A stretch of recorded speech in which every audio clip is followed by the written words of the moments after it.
أقول ألف لام ميم حرف ولكن ألف حرف ولام حرف وميم حرف سبحان الله কয় সেই ব্যক্তিটা নাকি তারাবি নামাজ পড়লো এরপরে কোরআন তেলাওয়াত করলো কি করলো কোরআন তেলাওয়াত করলো রমজান মাসের মধ্যে এই কোরআন তেলাওয়াত করার কারণে হযরত আব্দুল্লাহ ইবনে মাসউদ থেকে এই হাদিসটা তিনি বলেন কোরআন তেলাওয়াত কারণে প্রতিটা অক্ষরের বিনিময়ে আল্লাহ পাক তার আমলনামায় 10টা নেক লিখে দেয় সুবহানাল্লাহ কয়টা 10টা নেকি লেখেন এখন এই 10টা নেকির মধ্যে বাবারে এটা হইল সাধারণত কিন্তু রমজান মাসের মধ্যে একটা অক্ষর পাঠ করলে 30টা নেকি লেখা হয় সুবহানাল্লাহ কয়টা অক্ষর একটা অক্ষর কয়টা অক্ষর একটা অক্ষর পাঠ করলে 30টা নেকি লেখা হয় বাবারে আমার এখন আসেন এই কোরআনের সওয়াবটা রমজান মাসে আপনি কি পর্যন্ত পাইবেন এইটা একটু সামান্য বলি রমজান মাসের 30 দিনে এক খতম কোরআন যদি হয় খতমে তারাবি অথবা খতমে তারাবি ছাড়া আপনি ঘরের মধ্যে দৈনিক এক পারা করে যদি পড়েন 30 দিনে কয় পারা হয় তাহলে এক খতম হইব নি নাকি আসলে দৈনিক এক পারা কোরআন শরীফ পড়া তো আর তেমন একটা ব্যাপার না কিও না হয় হাফেজরা পড়লে 20 মিনিট আধা ঘন্টা 20 মিনিট লাগে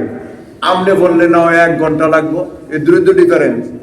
তো রমজান মাসে আপনি এক পারা পড়লে 30 পারা আর যদি মনে করেন খতমে তারাবির মধ্যে আপনি এক পারা পড়েন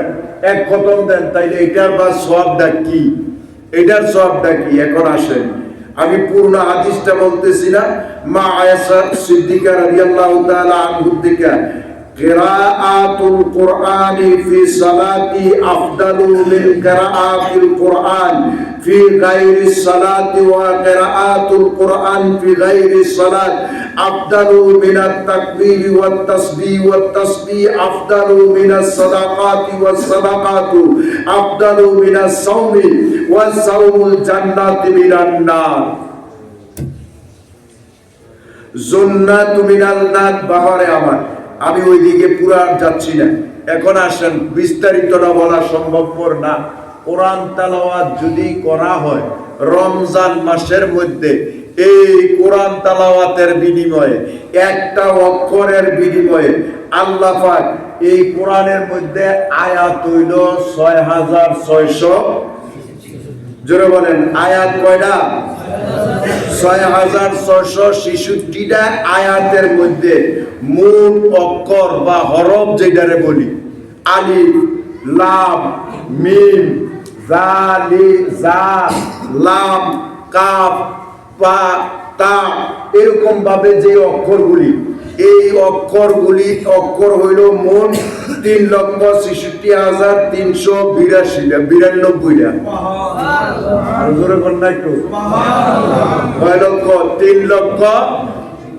3,66,392টা অক্ষর সুবহানাল্লাহ কর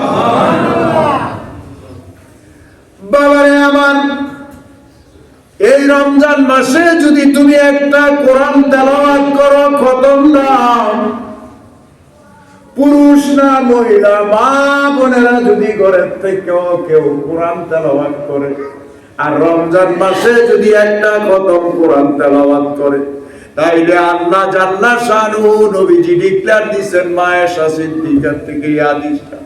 নবীজি ডিক্লেয়ার দিবেন 3,66,000 3,92টা অক্ষর আছে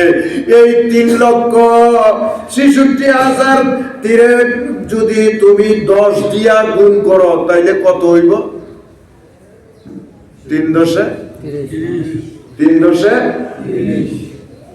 এরপরে 66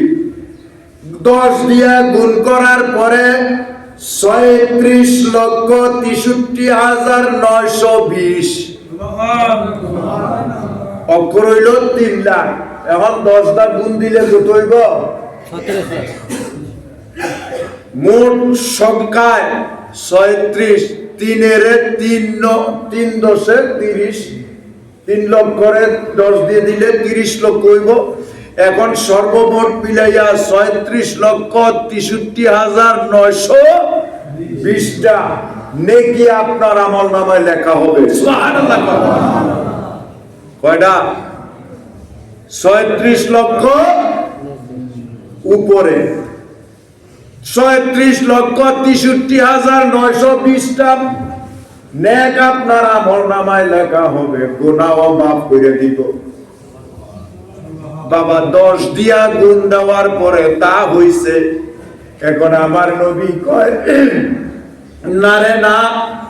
আমার উম্মতের মধ্যে এমন কিছু ব্যক্তি আছে রমজান মাসে যখন কোরআন তেলাওয়াত করবে রে, আমার আল্লাহ জাল্লা শানু তার এই কোরআন তেলাওয়াত একটা অক্ষরের বিনিময়ে 700 গুণ পর্যন্ত বৃদ্ধি করবে।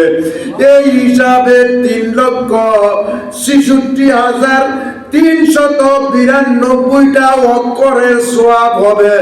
রমজান মাসের খাতিরে যে ব্যক্তি এক খতম কোরআন দিবে তার আমলনামায় বাবারে 256,47,44,000 নেকি লেখা হবে। জোরে বলি সালাতুনিয়া রাসূলুল্লাহ সালামুনিয়া হাবিবাল্লাহ। তাইলে এক খতমে সওয়াব পাইবে রমজান মাসে কত? 256 কোটি 247,44,000 নেকি তার আমলনামায় এই রমজান মাসে এক খতম কোরআন দিলে বাবা 6,666 আয়াতের বিনিময়ে পাওয়া যায়। তাইলে কোরআন তেলাওয়াত করতে রাজি আছি কি না? কে কে কোরআন তেলাওয়াত করবে একটু হাত তুলে দেখায়। নারে তাকবীর, নারে তাকবীর, নারে রিসালাত। সকলে বলি আমিন। আপনারা এই কোরআন তেলাওয়াত করবেন। আজ থেকে আমি আপনাদেরকে অনুরোধ করব, যারা কোরআন শরীফ তেলাওয়াত করতে পারেন এই মাইকের আওয়াজ মা বোন যারা আছে